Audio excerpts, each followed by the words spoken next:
les lois de la physique sont incomplètes, si on voulait que tout soit mécanique. C'est-à-dire qu'il est nécessaire de choisir à partir d'un temps long, non seulement la destination, mais en plus le chemin. Et c'est ça qui explique tout.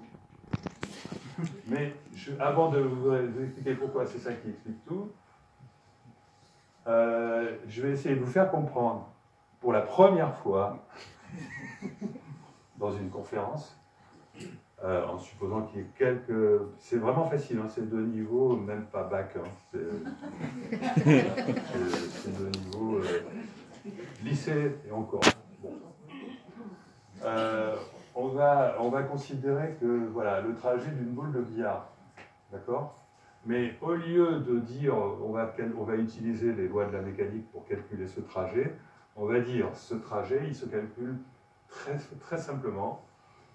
On a les coordonnées initiales d'une boule et on passe au choc suivant, aux coordonnées du choc suivant, en prenant la partie entière et en multipliant par 10, c'est-à-dire en décalant tous les chiffres vers la gauche. Vous voyez ? 3,275, 63, 98. Je décale vers la gauche, le 3 disparaît, il me reste 2,75. Dites-moi que vous avez tous compris, rassurez-moi. C'est OK? Voilà. En fait, il se trouve que le fait de faire ça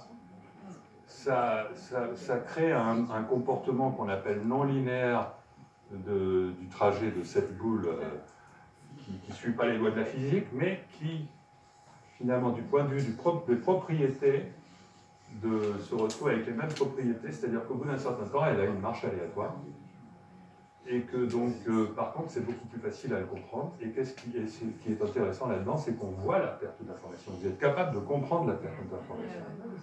Vous êtes capable de comprendre que même si vous donnez une précision incommensurable, si vous prenez le principe d'incertitude d'Heisenberg, fait que ça arrive à 10-16. Donc 16 chiffres après la virgule suffisent à faire en sorte que l'univers n'a pas l'information pour déterminer le trajet de la boule. Donc ça dépend aussi du nombre de boules, ça dépend aussi du rayon des boules, etc. Mais enfin, si vous choisissez des boules qui ont un petit rayon, c'est-à-dire un taux de vide important, vous vous apercevez que c'est au bout de 3-4 chocs seulement. Enfin bon, on passe là-dessus. Ce que je veux dire, c'est que là, vous êtes en train de comprendre extrêmement simplement, vous pouvez l'expliquer à un enfant, d'accord, pourquoi la mécanique n'est pas déterministe et pourquoi il est absolument nécessaire de rajouter des informations extérieures à l'espace-temps pour déterminer le cours des événements. Voilà. Je vais quand même faire une parenthèse. On va vous dire, ça c'est un système isolé. En réalité, aucun système n'est isolé.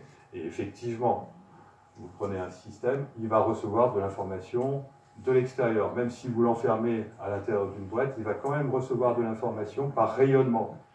Et ça va créer ce qu'on appelle en physique une décohérence, c'est-à-dire que l'information qui arrive même par l'intermédiaire de rayons lumineux, enfin par l'intermédiaire du rayonnement électromagnétique, va apporter l'information manquante qui va faire qu'a priori, ça c'est faux. Sauf que ce mécanisme de décohérence a exactement le même problème, c'est-à-dire que la décohérence n'explique pas le choix qui est fait.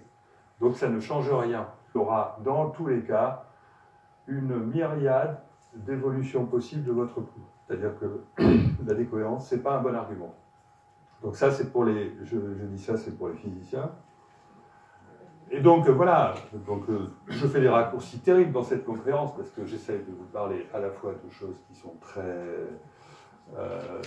précises, sur lesquelles j'ai fait des impasses dans des conférences précédentes, et revenir à l'essentiel. Donc, ce que je vous ai montré concernant le billard, la nécessité de choisir les conditions finales et la nécessité de choisir le chemin.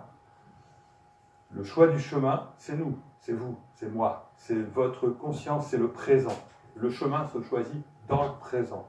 La conscience, c'est le présent, la conscience, c'est le temps, c'est le choix du chemin. Et il y a une partie de vous-même qui choisit votre destination. Parce qu'elle existe, votre destination, de toute façon.